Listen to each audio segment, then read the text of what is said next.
In an ancient village by the banks of the Yellow River, there lived a young man named Li Ming. Li Ming was a man full of dreams. This week he said he would open the largest shop in the village. The next week he declared he would learn the craft of pottery. And not long after, he spoke of building a wooden house. What was strange was that, before doing anything at all, Li Ming would walk all around the village to tell everyone about it. He stood in the marketplace, speaking loudly about his plans, his eyes shining as if the future were already firmly in his grasp. The villagers listened, nodding, offering praise and encouragement.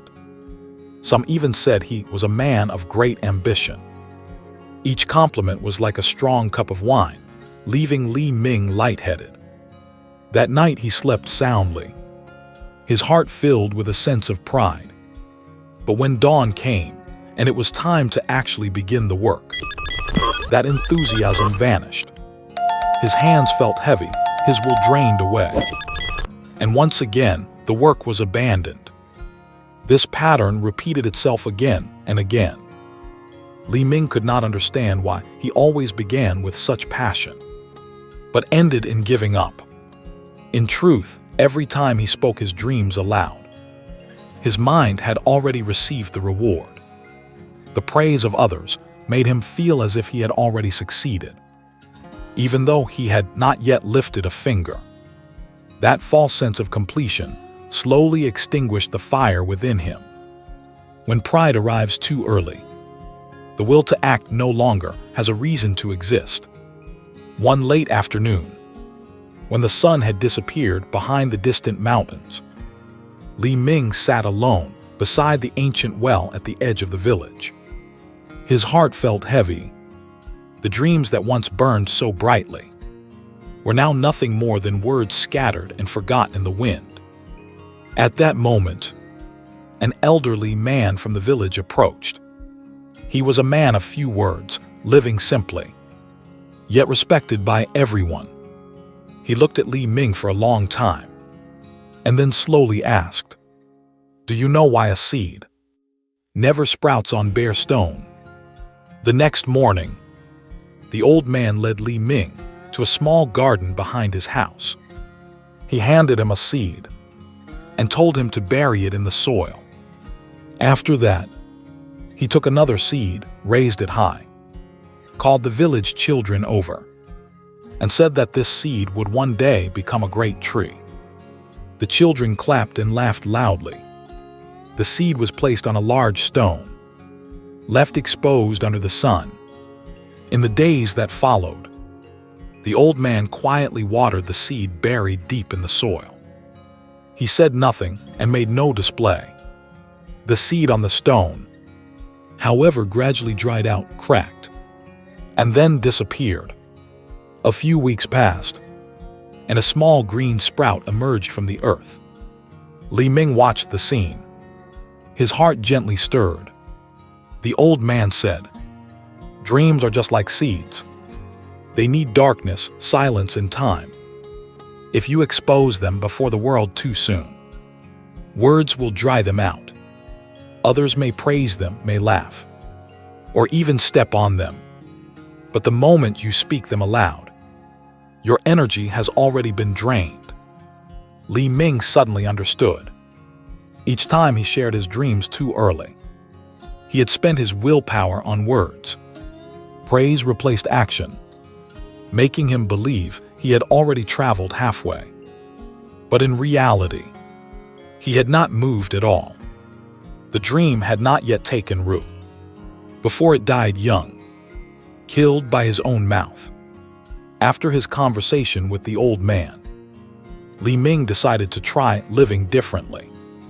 This time, he told no one about his plans. No declarations. No eyes waiting for recognition. He chose only one small thing, very small: to make a wooden chair. Every afternoon, after finishing his farm work, he quietly went into a corner of the yard, where there was only the scent of wood, the sound of sawing, and the rhythm of his own breathing. No one knew what he was doing. so no one asked. There were no scrutinizing looks, no expectations weighing on his shoulders. That very silence lightened his mind. When he was tired, he rested. When he made a mistake, he corrected it. There was no need to prove anything to anyone. The work became a place of refuge, no longer a stage. Day after day, Li Ming's hands slowly grew accustomed to the task. The scratches on the wood, the calluses on his hands, all of it was real. He realized a simple truth. When nothing is spoken, energy is not scattered. Every drop of effort flows directly into action. For the first time, he felt that he was moving forward, even if very slowly. When the chair was finished, Li Ming sat down and fell silent. There was no applause, no one watching. Yet within him, a strange feeling arose. It was not the loud pride he had known before. It was a steady, deep and quiet feeling. A pride born from sweat and patience. One morning, a neighbor passing by noticed the chair placed in front of the door.